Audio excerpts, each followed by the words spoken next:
একটা অত্যন্ত গুরুত্বপূর্ণ খবর। তিলোত্তমার বিচারের দাবিতে আন্দোলনের মাঝখানেও রোগী পরিষেবা দিচ্ছেন জুনিয়র চিকিৎসকরা। জুনিয়র ডক্টরস ফোরামের উদ্যোগে শহরের বিভিন্ন প্রান্তে স্বাস্থ্য শিবিরের আয়োজন করা হয়েছে। UEM Jaipur is a perfect target for prospective students aspiring for good jobs, good education with future-ready skills. RG Kar, national medical college, SSKM, NRS সহ বিভিন্ন সরকারি হাসপাতালের সামনে স্বাস্থ্য শিবিরের আয়োজন করা হয়েছে। সকাল 10টা থেকে দুপুর 2টো পর্যন্ত রোগীদের পরিষেবা দেবেন জুনিয়র ডাক্তাররা।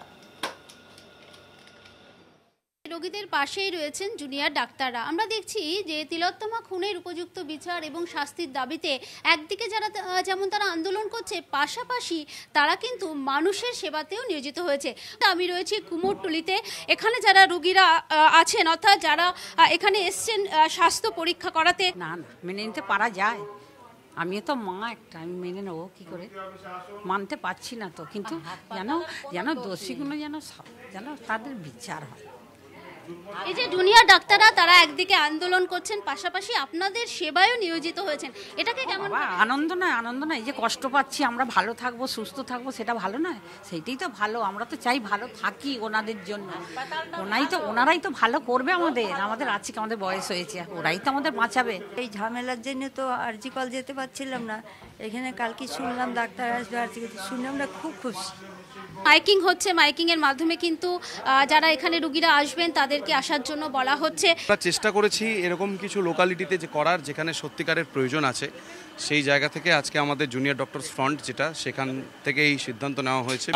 আমরা তো আন্দোলনটা যখন শুরু করেছিলাম তখন ভাবিনি যে আমাদের বিচার পেতে এতদিন লাগবে, কিন্তু বিচারের বাণী যে এত নিভৃতে কাঁদছে, সেই জন্য আমরা জানি না কবে আমরা বিচার পাবো। তো যতদিন না বিচার পাবো এইরকমভাবে আমাদের কর্মসূচি চলতে থাকবে। এরকমভাবে স্বাস্থ্য শিবির তৈরি করা হয়েছে এবং স্বাস্থ্য শিবিরের মধ্যেই জুনিয়র ডাক্তাররা তারা কিন্তু তাদের যে পরিষেবা সেই পরিষেবা দিচ্ছেন।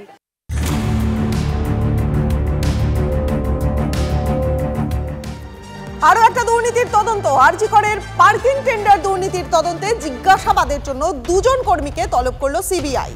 দপ্তরে হাজিরা দিলেন হাসপাতালের 2 জন পার্কিং কর্মী।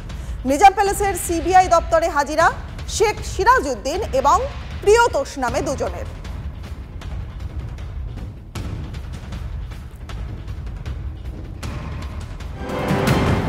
রক্তে বেড়েছে শর্করার মাত্রা, গুরুতর অসুস্থ হয়ে হাসপাতালে ভর্তি সন্দীপ ঘোষ ঘনিষ্ঠ ফরেনসিক মেডিসিনের চিকিৎসক দেবাশিস সোম।